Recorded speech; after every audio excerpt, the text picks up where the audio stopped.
Hello friends, welcome to Geetha channel. இன்றைக்கி நம்ம வீடியோவில் வந்து பார்த்திங்கன்னா ஒரு டிஃப்ரெண்ட்டான ரெசிபி தான் செய்ய போகிறோம். சக்கரவள்ளி கிழங்கை வச்சு நம்ம வந்து ஒரு ஃப்ரை தாங்க செய்ய போகிறோம். ரொம்பவே வந்து டேஸ்டியாக இருக்கும்.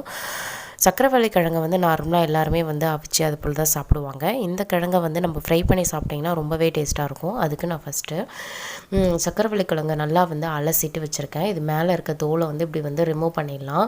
நீங்கள் ஒரு பீலர் யூஸ் பண்ணி இது போல் ஸ்கின்னை வந்து இதை ரிமூவ் பண்ணிவிடுங்க. அப்படி இல்லைனாலும் ரிமூவ் பண்ணாத கூட நல்லா வாஷ் பண்ணிவிட்டு கூட நீங்கள் அப்படியே கட் பண்ணலாம். இப்போது இது தோல் எல்லாம் நான் வந்து பாருங்கள் ரிமூவ் பண்ணிட்டேன். இப்போது நான் பீசஸாக வந்து கட் பண்ணி எடுத்துக்கிறேன் எல்லாத்தையுமே. பாருங்கள், இதே போல் வந்து எல்லா சக்கரவள்ளி கிழங்கையுமே நான் அந்த ரவுண்ட் ஷேப்பில் வந்து கட் பண்ணி எடுத்திருக்கேன். உங்களுக்கு விருப்பப்பட்ட ஷேப்பில் கூட நீங்கள் கட் பண்ணலாங்க. ரொம்பவே வந்து டேஸ்ட்டான ரெசிபி, அதுவும் டிஃப்ரெண்ட்டான ரெசிபி. கண்டிப்பாக வந்து இதை வீட்டில் வந்து ட்ரை பண்ணி பாருங்கள். எல்லாருக்குமே ரொம்பவே பிடிக்கும்.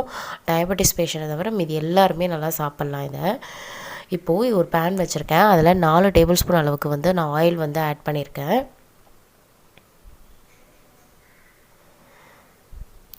ஆயில் வந்து ஹீட் ஆனதும் 1 ஸ்பூன் அளவுக்கு கடுகு வந்து இதில் வந்து சேர்த்துக்கிறேன்.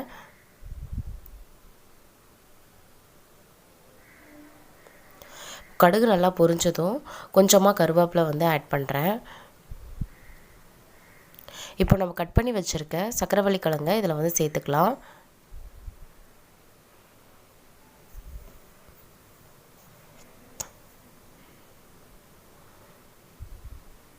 இப்போ இது எல்லாத்தையும் ஆயிலில் வந்து ஒரு நிமிஷம் கிட்ட நல்லா வந்து வேக வச்சிடலாம். இப்போது சீக்கிரமாக வேகிறதுக்காக நான் வந்து 1 ஸ்பூன் அளவுக்கு உப்பு வந்து சேர்த்துக்கிறேன். சக்கரவள்ளி கிழங்கு வந்து சீக்கிரமாகவே வெந்துடும். ரொம்ப நேரம்லாம் எடுக்காது குக் ஆகிறதுக்கு. இப்போது ஸ்பைசஸ் எல்லாம் சேர்த்துடலாம். ஒரு 1/4 ஸ்பூன் அளவுக்கு கரம் மசாலா, 1/2 ஸ்பூன் அளவுக்கு தனி மிளகாய்த்தூள், ஒரு 1/4 ஸ்பூன் அளவுக்கு மஞ்சள் தூள். அவ்வளோதாங்க ஸ்பைசஸ்ஸு. இப்போ இது எல்லாத்தையும் நல்லா வந்து கலந்து விட்டுக்கலாம். உங்கள் காரத்துக்கு ஏற்ப வந்து சேர்த்துக்கோங்க. இது கரெக்டாக தான் இருந்துச்சு. தனி மிளகாய் தூள் சேர்க்கறதுனால கொஞ்சம் ஸ்பைஸியாக தான் இருந்துச்சு. இது நல்லா பாருங்கள், அந்த ஸ்பைசஸ் எல்லாமே எல்லா கிழங்குலையுமே படுறா போல் நல்லா வந்து இது போல் ஃப்ரை பண்ணி விட்டுக்கோங்க.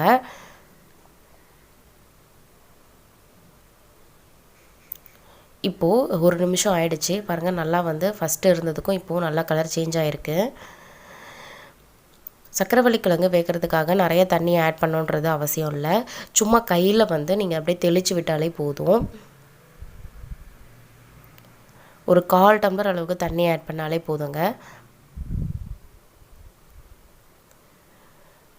பாருங்கள், சும்மா தான் தெளித்து விட்டேன் தண்ணி. பாருங்கள், இப்போ வந்து நம்ம இதை ஒரு மூடி போட்டு ஒரு 1 மினிட் கிட்ட நல்லா குக்காக விடலாம்.